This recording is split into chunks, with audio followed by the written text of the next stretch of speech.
Hi, everybody, and welcome back. Just a day before the big day. Don't forget tomorrow here at Harrah's Chester, it is going to be the place to be. And it was also the place to be this past Monday for the Philly and Mare Open right here at Harrah's Chester. And with all that, here's Shannon. Thanks, Steve. Pancleaf and Arpels steps up off a win last time out. Go On BB battled with Guesstimate last time, had to settle for a fourth place finish. And Street Dancer is back in from the Meadowlands where she had to battle Darlin's Delight. She picks up Eric Goodell today. Here's the call. They come past us for the first time at Street Dancer by a length and a half, clear from Go On BB. Flirt with the Dealer is a tracking third, then comes Pacific Philly. She's racing from mid-pack, 4.5 off the lead. Pancleaf and Arpels is next with Dover Dolly.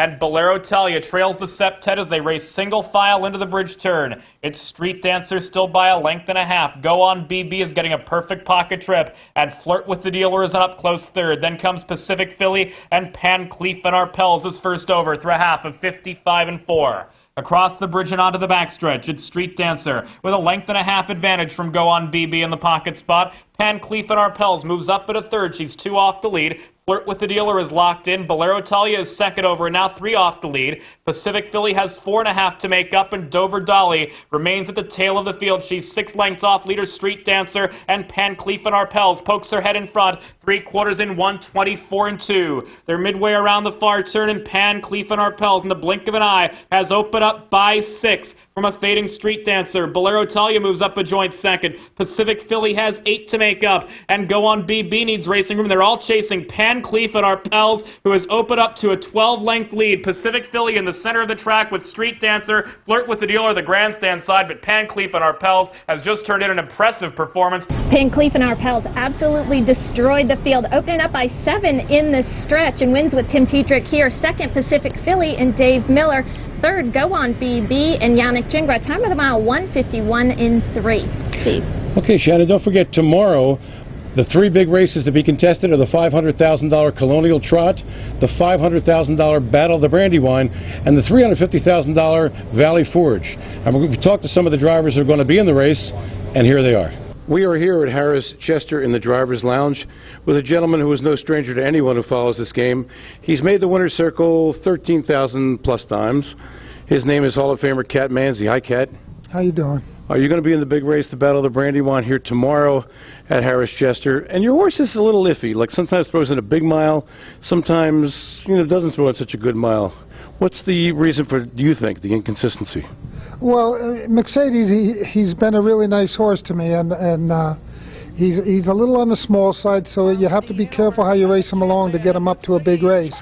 But he comes from good connections. Those guys done a great job with him, Chris Ryder, Pete Trabotica. And for the New Jersey Classic there, they brought him into a grade. Every race he improved, and he peaked for the Classic. He went a little off track there for a few races, but he seems to be coming back into his own again. So I'm expecting, something decent from him. So he has been training well? Well, as far as I know, when I race him, I can tell, that he's coming back into himself. We're here with George Napolitano, Jr., who picks up a catch drive on Knock 3 times in a pretty big race tomorrow, Sunday, here on the Valley Forge. Is this the first time you've driven this horse, George? Yeah, it's the first time. Ross put me up on this horse, and just looking for good things. She's a nice filly, and she's won several stakes races.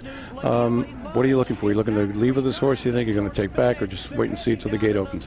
It's hard to plan it out, but we'll see what happens. Hopefully, just work out a great trip. She's a good mare, and just hope for the best. George, how important is it, how big is it for you personally to be associated with such a tremendously large day, $2.3+ million in purses here at Harrah's Chester tomorrow? I'm just blessed to be here, and it's just amazing what they're doing for harness racing, and Sunday is probably the greatest day of my life. Terrific. Best of luck to you. Thank you. Okay, folks, don't forget again, tomorrow is the big day. We've been talking about it for a long time. It's been a long time coming. It's going to be $2.3+ million in purses, the biggest single day in Pennsylvania harness history. And you ought to be here because this is the place to be tomorrow, and it's Harrah's Chester. First post is 3 o'clock. There'll be a lucky 13 races to bet on. You can have a terrific day. What do you say, Shannon? You going to be here? I'll be here. I'll be here, too. So until tomorrow, hopefully we'll see you here tomorrow at Harrah's Chester. For Shannon D'Antonio, I'm Steve Ross, reminding you it doesn't cost anything to be nice. Take care, everybody. Bye-bye.